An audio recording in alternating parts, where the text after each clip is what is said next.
Morning class 6। Previous class के अंदर हमने क्या कर लिए थे, क्वेश्चन आंसर जो रह गए थे वो मैंने आपको करा दिए थे। उससे पहले की जो क्लास थी उसमें हमने एक चैप्टर शुरू किया था, a visit to Cambridge. Cambridge University England में है, जिसमें क्या था पढ़ा था हमने, दो डिसेबल्ड लोग है ना, जो कि क्या है, दो विकलांग लोग हैं, वो आपस में मिलने जाते हैं। एक थे स्टीफन हॉकिंग जो कि बहुत ही बड़े क्या थे, वैज्ञानिक थे, और एक थे फिरदौस कांगा, ठीक है, जो कि एक तरीके की थे क्या थे, जर्नलिस्ट थे। And Firdaus Kanga wants to meet, वो किससे मिलना चाहते थे, स्टीफन हॉकिंग से। वो जानना चाहते थे कि उन्होंने इतनी अचीवमेंट्स कैसे करी लाइफ में, वो ये सब जानना चाहते थे। तो we will start from the page number 38 today. आज हम पेज नंबर 38 से स्टार्ट करेंगे। आप सब अपनी अपनी बुक्स ओपन कर लीजिए on the page number 38 everybody. I haven't been so brave. जो फिरदौस कांगा है वो कहते हैं मैं इतना ब्रेव नहीं था। Said his disembodied computer voice the next afternoon, I have no choice। तो ये कहा गया है कि disembodied हार्डवर्ड साथ करेंगे।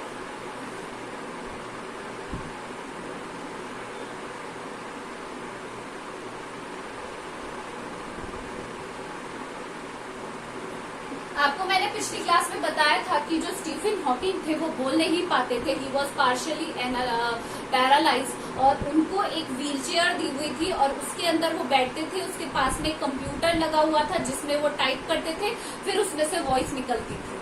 तो उन्होंने कहा कि मैं इतना ब्रेव नहीं था, और ये कौन बोल रहा था, जो उनके पास में कंप्यूटर वॉइस लगी हुई थी। The next afternoon I have had no choice, मेरे पास कोई चॉइस नहीं थी, कोई ऑप्शन नहीं था, कोई विकल्प नहीं। Surely I wanted to say living creatively with the reality of his disintegrating body was a choice। disintegrating body का मतलब होता है जो ये टूटी फूटी उनकी जो बॉडी थी, या disintegrating का मतलब होता है जो उनकी अव्यवस्थित बॉडी थी, उसके साथ रहना उनके लिए कोई चॉइस से बराबर नहीं था। उनके पास ऑप्शन नहीं था कि वो जिए या क्या करे। उन्होंने इसे अपना क्या बना लिया था, ऑप्शन बना लिया था कि मुझे हमारी जो मेरी जो इम्परफेक्ट बॉडी है उसी के साथ क्या करना है, रहना है। But I kept quiet because I felt guilty every time I spoke to him, forcing him to respond। Respond करना मतलब होता है आंसर करना। बट जो फिरदौस कांगा थे उन्हें बहुत ही ज्यादा बुरा लग रहा था, क्योंकि वो उनसे बात करने की कोशिश कर रहे थे, और स्टीफन हॉकिंग को इतनी प्रॉब्लम हो रही थी कि पहले उन्हें कंप्यूटर में फीड करना पड़ता, उसके बाद वो जाकर कुछ वो मशीन समझती फिर बोलती, तो उन्हें बहुत तकलीफ हो रही थी। और ये देखकर फिरदौस कांगा को बिल्कुल भी अच्छा नहीं लग रहा था। There he was tapping at the little switch in his hand। उनके हाथ में एक छोटा सा स्विच था। Trying to find the words on his computer with only bit of movement left to him। His strong pale fingers, pale यानी weak, और उनकी जो पतली पतली वीक उंगलियां हैं उससे वो बटन दबाने की कोशिश कर रहे। Every so often his eyes would shut in frustrated exhaustion। exhaustion मतलब होता है थकावट महसूस करना। क्या महसूस करना, एग्जॉस्टेड महसूस करना मतलब होता है थकान महसूस करना। और वो बहुत ही ज्यादा, उन्हें बहुत तकलीफ हो रही थी वो बटन दबाते हुए, फिर भी वो कोशिश कर रहे थे। And sitting opposite him I could feel his anguish. और उसके पास बैठकर, उनके पास बैठकर, ये फिरदौस कांगा कह रहे हैं स्टीफन हॉकिंग के बारे में कि उनके पास बैठकर मुझे बहुत ही ज्यादा एंग्विश फील हो रहा था। The mind moved with thoughts that came out in frozen phrases and sentences stiff as corpse. Stiff यानी जमे हुए थे, मैं बिल्कुल एकदम स्टिफ हो गया था, मेरी बॉडी बिल्कुल टाइट हो गई थी, और कॉप्स की जैसे, कॉप्स का मतलब होता है मुर्दा, जो लाश होती है वो उसे कहा जाता है कॉप्स। एक और है वो है। मेरा दिमाग ऐसे कर रहा था कि ये क्या है, सिर्फ एक जिंदा लाश है। उन्होंने कहा कि स्टीफन हॉकिंग कैसे लग रहे हैं, बिल्कुल एक जिंदा लाश की तरह। A lot of people seem to think that disabled people are chronically unhappy, I said। अब मैंने कहा कि बहुत सारे ऐसे लोगों को ऐसा लगता है, जो नॉर्मल लोग होते हैं उन्हें लगता है कि जो डिसेबल्ड लोग होते हैं ये सुखी नहीं होते, ये हैप्पी नहीं होते हैं। I know that is not true my self. मैं खुद ये समझ सकता हूँ कि ये सच नहीं है। Are you often laughing inside, और मैं हमेशा मन ही मन हंसता रहता हूँ जब मुझे लगता है कि लोग हमें क्या वीक समझते हैं।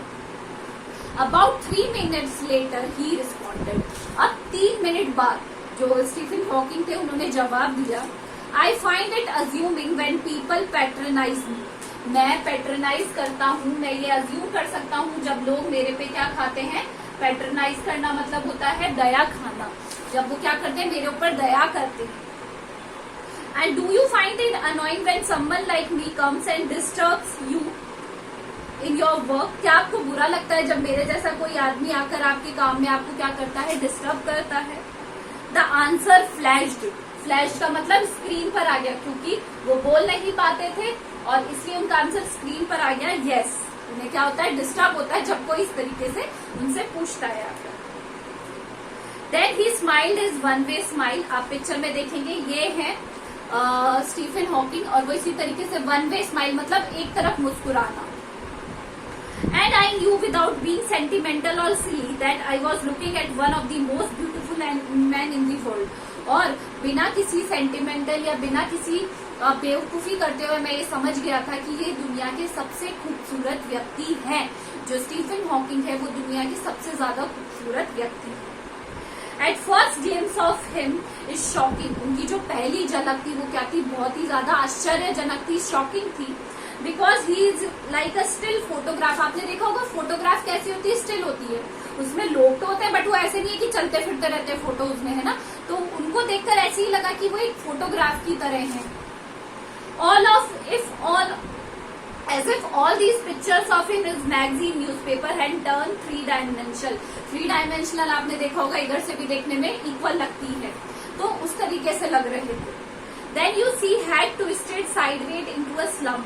Slump मतलब होता है ऊपर, जो सर है वो इस तरीके से क्या है, झुका हुआ था ऊपर। क्या लिखेंगे हम नेक्स्ट वर्ड, slump, एक ही साइड।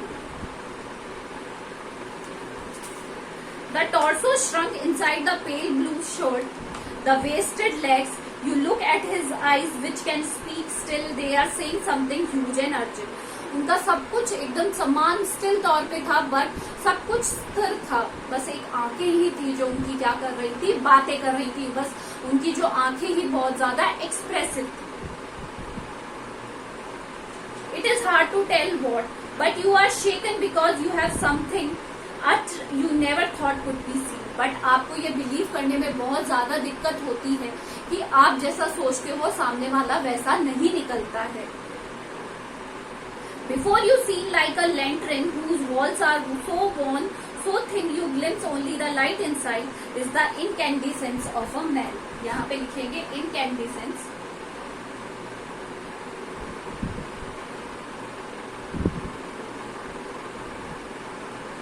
incandescence जो ह्यूमन है वो एक लालटेन की तरह होता है। उन्होंने लालटेन से कंपेयर किया कि वो अंदर जो लालटेन आपने देखी होगी उसके अंदर लौ जलती है, और वो लौ क्या करती है, वो खुद तो क्या होती है, तकलीफ पाती है, क्योंकि जो बाहर की जो आउटसाइड एरिया है लालटेन का वो गर्म हो जाता है, बट वो पूरे कमरे को क्या देती है, रोशनी देती है। उसी तरीके से स्टीफन हॉकिंग भी ऐसे ही थे कि वो खुद बहुत अपने शरीर से परेशान थे, बट उन्होंने लोगों को क्या करना शुरू कर दिया था, गाइड करते थे वो लोगों को, खुद दुख पाता। The body almost irrelevant exist only like a cash main of shadows. आत्मा क्या, हमारा शरीर क्या है, सिर्फ आत्मा का घर। So that I know believer in eternal soul know that this is what each of us, everything is only an accessory. हमारी जो सोल है वो ही हमारे साथ है, बाकी हाथ, नाक, मुंह, कान ये सब क्या है, एक एक्सेसरी है हमारे साथ, जो कि सिर्फ हमारे साथ क्या आए हैं, फ्री आए हैं। What do you think is the best thing about being disabled? I had asked him earlier. मैंने उनसे पूछा कि डिसेबल्ड होना, विकलांग होना का बेस्ट पार्ट क्या है, सबसे अच्छी चीज क्या है उसके बारे में। I don't think there is anything good about being disabled. उन्होंने कहा कि मुझे नहीं लगता कि डिसेबल्ड होने के बारे में कोई भी अच्छी चीज है। यहाँ पर देखो बेटा क्या है, आप लोगों को ये चैप्टर समझने में थोड़ी सी डिफिकल्टी होगी, बट यहाँ पे जो डिसेबल्ड लोग हैं, जो विकलांग लोग होते हैं या जिनके अंदर कोई कमी होती है, उनका जो थॉट प्रोसेस कैसा है, वो किस तरीके से रिएक्ट करते हैं, हम कह देते हैं यार, हम यूजुअली कह देते हैं यार बेचारा ऐसा है, इसके साथ ये है, भगवान ने इसके साथ ऐसा किया। बट उनके आप पर्सपेक्टिव से देखिए कि वो अपनी इस कमी को कमी नहीं मानते हैं, वो उसको ओवरकम करके कुछ आगे लाइफ में अचीव करना चाहते हैं।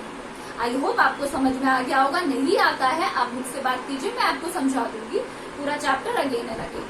एंड आज का होमवर्क है आपको ये हार्ड वर्ड्स कॉपी में करने हैं। This is all for today, thank you.